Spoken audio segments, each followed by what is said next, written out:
नमस्कार दोस्तों। स्वागत है आपका अपने YouTube चैनल पारुल त्यागी पर। तो दोस्तों, जैसा कि आप सभी जानते हैं, सावन मास चल रहा है और सावन मास का आज मंगलवार का दिन है। तो मंगलवार में आज हम सुनेंगे हनुमान जी की पावन कथा। शायद आपने अभी तक इस कथा को नहीं सुना होगा। श्रावण मास में हनुमान जी की कथा सुनना अत्यंत ही सुखकारी होता है। भगवान भोलेनाथ और हनुमान जी की कृपा से आपके जीवन के सभी दुख समाप्त हो जाएंगे। कथा को बीच में छोड़कर जाने की गलती बिल्कुल भी ना करना। तो बोलिए भगवान भोलेनाथ की जय हो। एक बार नारद मुनि और राम भक्त हनुमान के बीच एक रोचक संवाद हुआ। यह संवाद मीठा भी था और भक्तिमय मनियों से सुसज्जित भी था। हुआ यूं कि नारद जी को एक भोली सी शरारत सूझी। उन्होंने हनुमान जी को घेरने की योजना बना ली।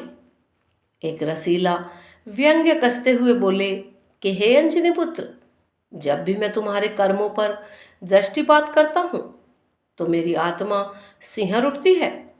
ऐसा प्रतीत होता है कि तुमने तो भक्त का एक भी गुण नहीं है। हनुमान जी ने यह सुना तो थोड़े असमंजस में पड़ गए।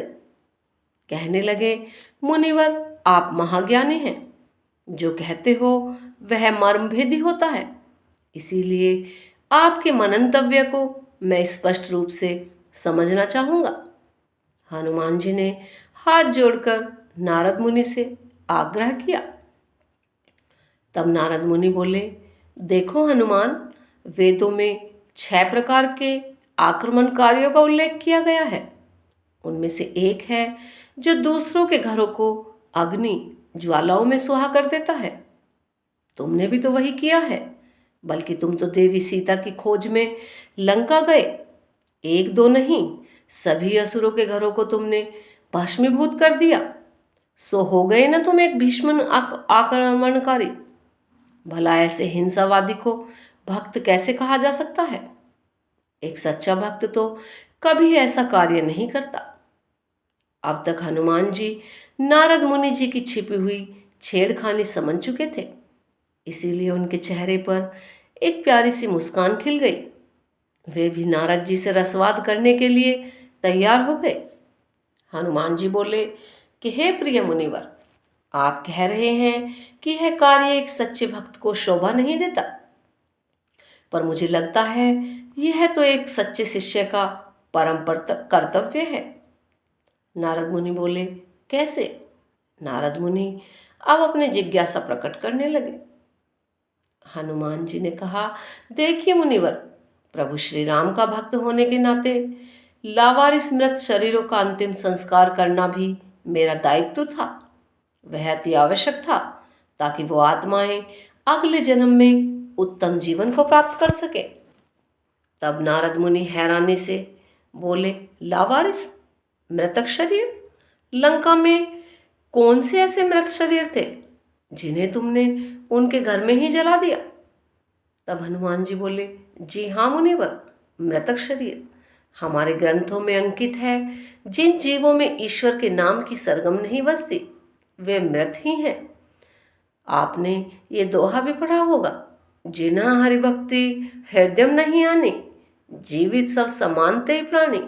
जिनके हृदय में हरि की भक्ति नहीं, जो उसके नाम से वंचित हैं, वे प्राणी होकर भी निष्प्राण हैं। उनकी गिनती जीवित शवों में होती है। लंका में मैंने ऐसे ही मृतक बहुतायत में देखे।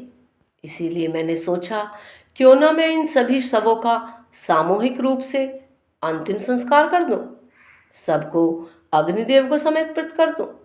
पर हाँ, लंका में एक ऐसा स्थान भी था जिस घर में कोई मृतक नहीं था। श्री राम का जीवित व जागृत भक्त रहता था। उस जगह पर ईश्वरीय नाम की दिव्य धुन तरंगित थी। तब नारद मुनि अचंभित होते हुए बोले, ऐसा कौन सा स्थान था वहां पर? तब हनुमान जी ने कहा, वो निवास स्थान था श्री विभीषण जी का। उस स्थान से प्रभु श्री राम के नाम की पावन तरंगे आ रही थी। इसीलिए मैंने उस स्थान को नहीं जलाया और ना ही कोई क्षति पहुंचाई। बताइए ना मुनिवर, क्या मेरा विवेक किसी आक्रमणकारी का आक्रोश था? निसंदेह हनुमान जी का तर्क बड़ा ही अचूक था। अब तो नारद जी मन ही मन प्रसन्न हो रहे थे। तभी हनुमत ने आगे कहा कि हे मुनिवर, मैं आपको अपने एक और घोर हिंसक कर्म से अवगत कराना चाहता हूँ। मुझे विश्वास है कि आप मेरे इस कृत्य को भी गंभीर पाप की श्रेणी में रखेंगे। कारण है कि मेरा यह कार्य, जो असुरों को स्वाहा करने से भी अधिक अपराध आपको प्रतीत होता होगा, जानते हो क्या है? तब नारद मुनि ने उत्सुक दृष्टि से हनुमान जी की ओर देखा।